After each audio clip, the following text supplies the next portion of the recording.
Ya, bismillahirrahmanirrahim. Assalamualaikum warahmatullahi wabarakatuh.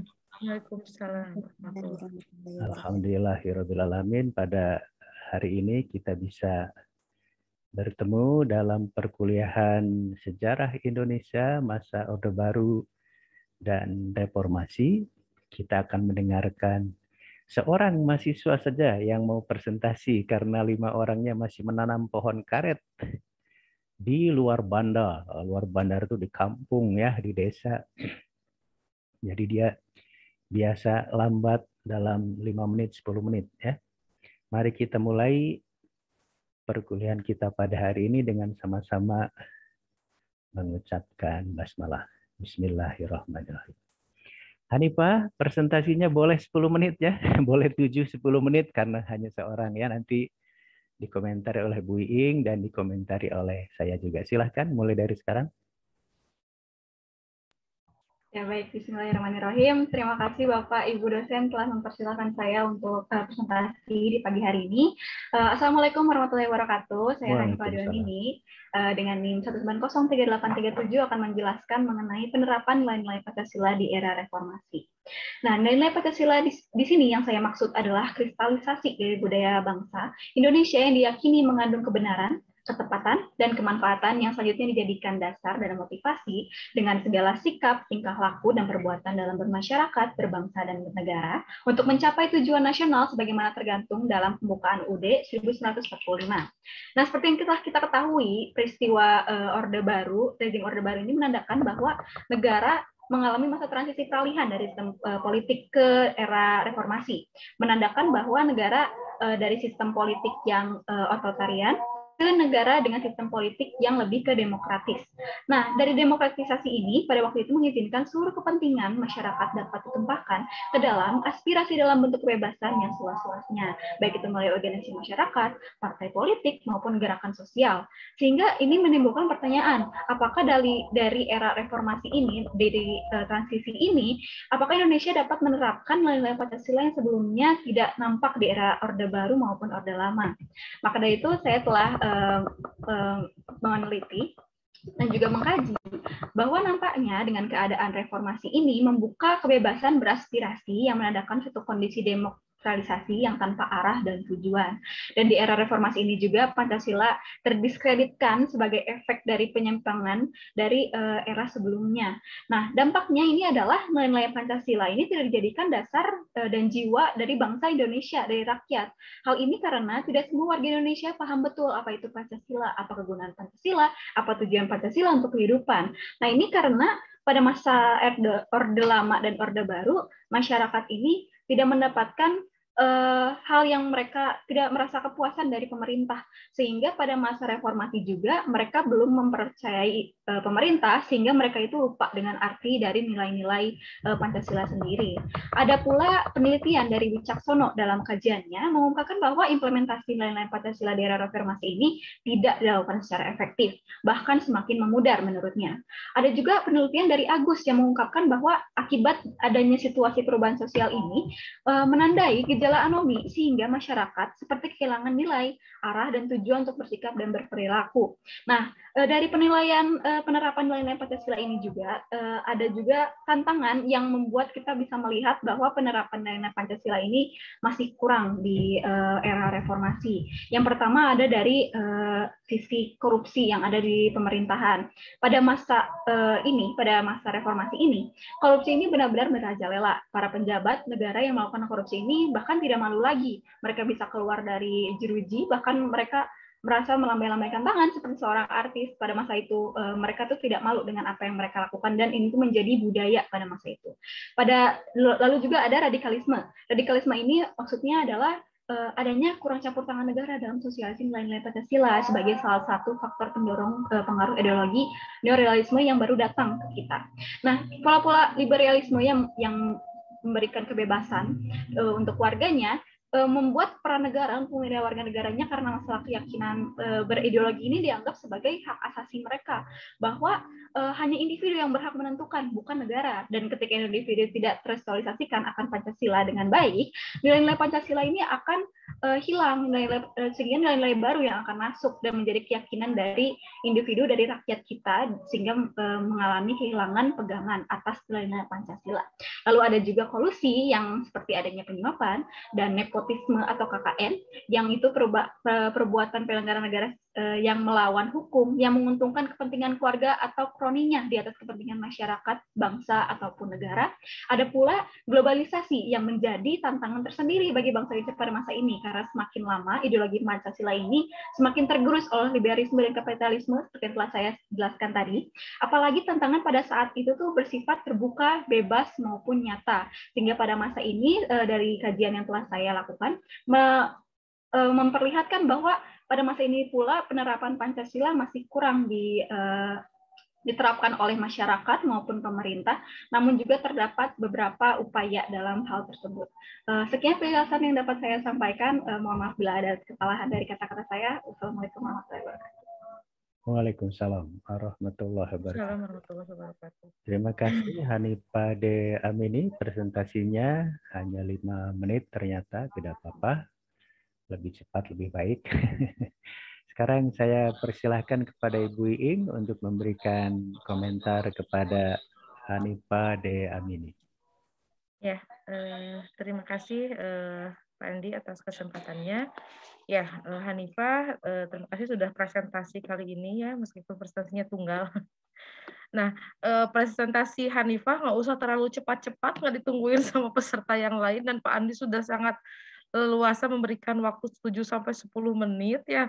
Ini Hanifah kayak dikejar jadwal kereta api. Saya sampai titik komanya hilang Hanifah. Ya, itu ya komentar presentasi. Nah, begini Hanifah, Anda akan membuat sebuah judul makalah ya terkait dengan Pancasila di sini ya. Sebentar saya cek dulu. Nah, di penerapan nilai-nilai Pancasila di era reformasi. Di dalam tayangan PPT 1 slide ini, saya melihat bahwa kaitannya dengan nilai-nilai, akan Anda menceritakan tentang penerapan nilai-nilai ya.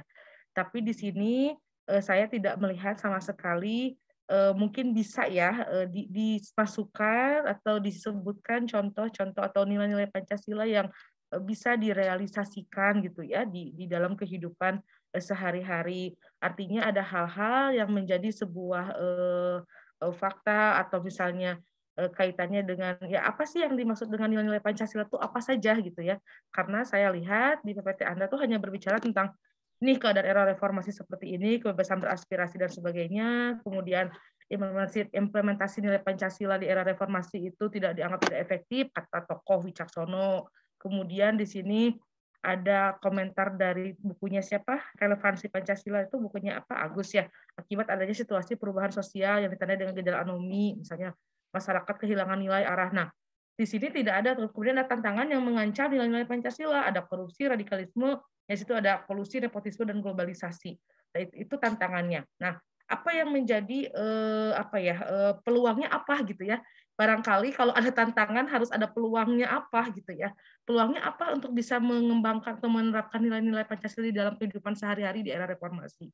Kemudian tantangan ancamannya apa gitu ya. Nah, itu kan lain ya, harus beda. Ibaratnya kalau Anissa bisa membuat seperti analisis SWOT gitu ya, bagaimana peluangnya, kemudian ancamannya seperti apa, tantangannya bagaimana untuk bisa menerapkan nilai-nilai Pancasila di era reformasi. Jadi bagi saya PPT yang Anda buat di dalam penjelasan yang dibuat di dalam PPT ini bagi saya kurang sangat tidak memberikan atau menunjukkan dari judul yang Anda buat ini. Jadi nilai-nilainya apa, seperti apa peluangnya untuk bisa menerapkan itu, ancamannya seperti apa, kemudian tantangannya ini Anda juga memunculkan tantangan, apakah itu tepat disebutkan tantangan atau ancaman gitu. Bagi saya itu ya. Jadi Anda harus tahu konsep ancaman apa, tantangan apa gitu ya. Itu ya. Bagi saya kalau misalnya seperti KKN itu kan itu ancaman juga ya, bukan hanya sekedar kalau tantangannya sesuatu yang menantang yang arahnya bisa positif gitu ya, menantang untuk korupsi itu bahkan jadi kurang pas bagi saya ya. Nah, referensinya Anda 2 ya. saya lihat referensi yang digunakan, ada 3 ya, salah satu lagi Reclave ya. Nah, Reclave, apa yang dibaca di dalam Reclave tentang ini gitu, karena tidak ada sama sekali Anda hanya mengutip dari Agus dan Wicaksono. Barangkali saya boleh minta penjelasan dari Hanifah, apa yang Anda baca dari buku Reclave terkait dengan hal tema Anda. Mangga Hanifah. Kalau untuk dari Reclave, saya lebih ke keadaan pada masa era reformasinya. Jadi tidak fokus ke nilai-nilainya, tapi hanya secara garis besarnya saja. Ya, ya mungkin itu saja komentar dari saya. Artinya ada banyak referensi yang Anda baca ya. 2 buku tidak cukup untuk menjelaskan bagaimana implementasi nilai-nilai Pancasila di masa era reformasi. Bahkan hari ini pun kita masih di era reformasi, seperti apa implementasi nilai-nilai Pancasila itu harus ditunjukkan juga ya, bukti-buktinya gitu ya, seperti apa ya, dan analisisnya bagaimana. Itu saja mungkin Pak Andi komentar dari saya. Terima kasih. Terima kasih, Bu. Ya. Oke, Bu Ing, terima kasih komentarnya. Hanifah mohon diperhatikan ya, terutama tentang referen. Jadi pembahasan Hanifah tentang penerapan nilai-nilai Pancasila di era reformasi itu masih belum menunjukkan studi sejarahnya ya. Jadi Anda seperti orang hukum atau orang sosial yang lain saja membahas tentang nilai-nilai Pancasila itu ya. Jadi bagus tadi kata Bu Ing, coba bukunya ditambah. Saya pikir kalau Anda membaca biografinya Presiden Soeharto yang ditulis oleh Elsen ya, itu bagus sekali nih buku. Jadi kata Elsen, mengapa korupsi di Indonesia itu tetap marak dari dulu sampai sekarang? Itu harus dipahami dulu tentang definisi korupsi. Apa itu korupsi? Jadi kata Pak Harto, baca ya bukunya Elsen ini ya. Kata Pak Harto, korupsi itu mengambil hak orang lain atau mengambil sesuatu yang bukan haknya dan digunakan untuk memperkaya diri dan keluarganya. Itu korupsi, definisi korupsi. Tapi kalau mengambil sesuatu yang itu merupakan haknya itu apakah dia sebagai presiden, dia sebagai gubernur, dan tujuannya bukan untuk memperkaya diri, tapi untuk memakmurkan masyarakatnya, itu bukan korupsi. Dan kata Pak Harto lagi, tentu ketika dia menggunakan uang negara untuk keperluan kemajuan masyarakat itu ada dong ongkosnya, ada dong upahnya untuk orang tersebut dan untuk keluarganya. Jadi itu bukan korupsi. Nah ini yang menjadikan mengapa pejabat-pejabat kita tuh banyak melakukan korupsi karena nggak bisa membedakan antara apakah ini uang negara atau uang pribadi. Apakah ini tujuan untuk mensejahterakan masyarakat atau tujuan untuk mensejahterakan diri dan keluarganya. Itu yang masih tidak jelas sehingga banyak pejabat yang melakukan korupsi. Kalau Anda tanya pejabat yang ditahan KPK dan mengapa dia masih tersenyum, pasti dia jawabannya itu uang negara, saya pejabat negara dan saya gunakan untuk kepentingan kemakmuran masyarakat. Pasti dia jawabannya gitu. Walaupun kata hakim, kata jaksa, Anda salah, telah memperkaya diri sendiri. Jadi tidak bisa membedakan antara kepentingan pribadi dengan kepentingan pejabat publik, itu sumber utama korupsi dan ketidakjelasan hukum mengapa terjadi korupsi. Saya pikir itu yang harus Anda analisis dan dengan demikian Anda bisa setback tidak hanya pada masa reformasi, sejak kita revolusi 45, zaman demokrasi liberal, zaman demokrasi terpimpin, korupsi itu ya polanya begitu. Orang yang ditangkap ya tetap senyum, melambaikan tangan. Nggak ada zaman Soekarno pun, zaman Soeharto orang dituduh korupsi ditangkap kemudian nangis gitu, minta ampun, enggak. Jadi memang begitu. Salah satu penyebabnya karena definisi tentang korupsi itu yang belum jelas. Jadi kata Pak Harto sendiri, korupsi itu kalau dia ngambil uang negara, tapi bukan untuk kepentingan memperkaya diri sendiri dan keluarganya, tapi untuk memajukan masyarakat, untuk pembangunan, kata Pak Harto. Itu bukan korupsi. Jadi itu yang harus Anda pahami dan kemudian analisis mengapa pada masa reformasi pun masih terjadi bahkan makin banyak. Dulu pada masa Pak Harto karena media sosialnya belum ada, seolah-olah yang korupsi itu hanya orang-orang di pusat saja. Sekarang karena media sosialnya banyak, korupsi itu udah menggurita tidak hanya di pusat sampai ke daerah-daerah. Karena definisi tentang korupsi tadi tidak jelas ya. Yang kedua, Anda nggak menjelaskan di mana letak hubungan antara korupsi dengan nilai-nilai Pancasila. Di mana nilai-nilai Pancasilanya? Saya tidak nampak itu bahwa tindakan korupsi itu bertentangan dengan nilai Pancasila. Sila keberapa? Anda nggak menganalisis ya. Sila Persatuan Indonesia, kata koruptor, saya ngambil uang negara untuk mempersatukan bangsa ini. Tidak bertentangan kan? Saya ngambil uang negara memanfaatkannya untuk kemakmuran rakyat sesuai dengan keadilan sosial bagi seluruh rakyat Indonesia. Jadi Anda tidak menganalisis. Bahkan kata orang yang beragama, saya melakukan korupsi, ada dalilnya dalam ayat agama, berarti sesuai dengan sila ketuhanan yang Maha Esa. Jadi Anda penerapan nilai-nilai Pancasila di rapor MASI dan Anda membahas korupsi, Anda sendiri tidak menganalisisnya. Itu Hanifah harus harus coba nilai-nilai Pancasila di mana ada kaitannya dengan korupsi, itu Anda tidak analisis. Terakhir, ini sebenarnya Hanifah nih, saya udah bilang di WhatsApp grup ya. Jadi kalau Anda membuat PPT, membuat karya tulis, membuat apapun, harus dicantumkanlah nama Anda bahwa itu adalah karya Anda. Anda buat PPT anonim ya, tidak ada. Jadi orang kesannya ini karya Hanifah atau karya Bu Iing. Jangan-jangan itu sebenarnya PPT saya, kemudian Anda ubah sesuai modified. Jadi nggak boleh kita membuat PPT, membuat karya ilmiah, membuat tulisan anonim. Kita ini hidup di zaman individualisme, kita harus nunjukkan bahwa itu karya saya. Itu tulisan saya. Jadi Hanifah jangan kayak orang zaman dulu ya. Jadi ini karya milik semua orang. Jadi kalau Anda membuat PPT tidak ada namanya, itu orang bilang Anda telah melakukan plagiarisme, Anda telah mungkin mengambil hak milik orang lain. Nah itu korupsi itu. Jadi Anda tidak sesuai antara pembahasan korupsi dengan PPT Anda sendiri yang korupsi sebenarnya. Mungkin itu PPT orang lain Anda ambil untuk kepentingan presentasi. Nah itu baru korupsi. Jadi sayang sekali Hanifah satu-satunya presenter pada hari ini, tapi PPT-nya tidak ada namanya, membahas korupsinya tidak dikaitkan dengan Pancasila. Akhirnya kembali lagi kata Bu Iing, mungkin itu sumber bacaan Anda yang terbatas ya. Jadi jangan hanya reclap, baca biografi banyak tokoh, bila perlu tokoh-tokoh yang melakukan korupsi. Pasti dia ada hujah, ada alasan. Baca biografinya Pak Harto, baca biografinya siapa yang Anda anggap sebagai orang yang melakukan korupsi ketika ditangkap sambil senyum ya. Siapa? Mungkin tokoh Golkar. Baca biografinya, dia ada alasan.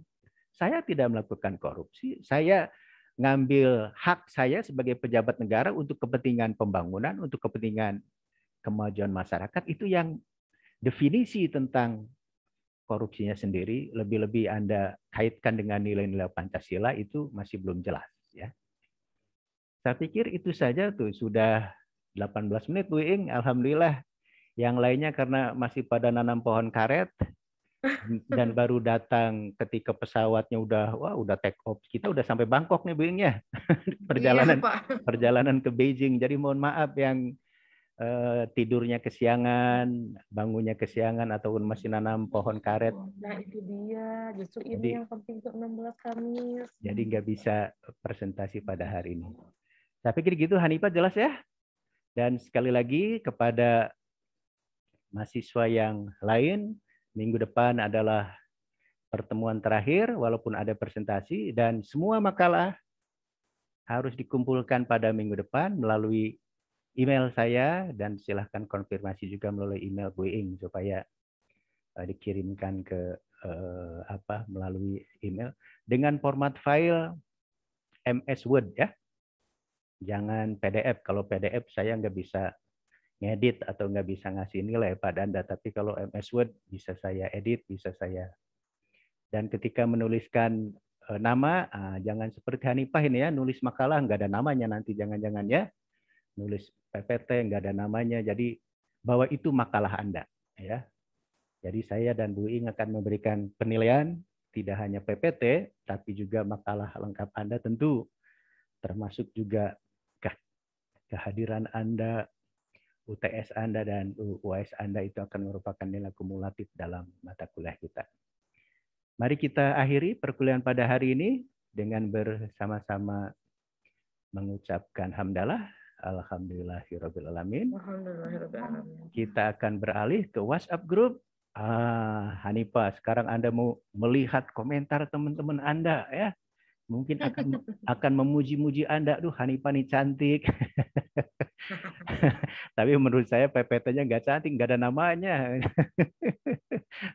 Dan tadi menjelaskan korupsi kaitannya dengan Pancasila belum ketemu gitu ya. Itu saja, terima kasih. Kita akan ketemu minggu depan. Assalamualaikum warahmatullahi wabarakatuh. Waalaikumsalam. Terima kasih Pak Ibu. Mangga atur nuhun. Bu Ing atur nuhun. Alhamdulillah langkung enggal langkung saya. Leres Pak. Mangga nuhun orang lab.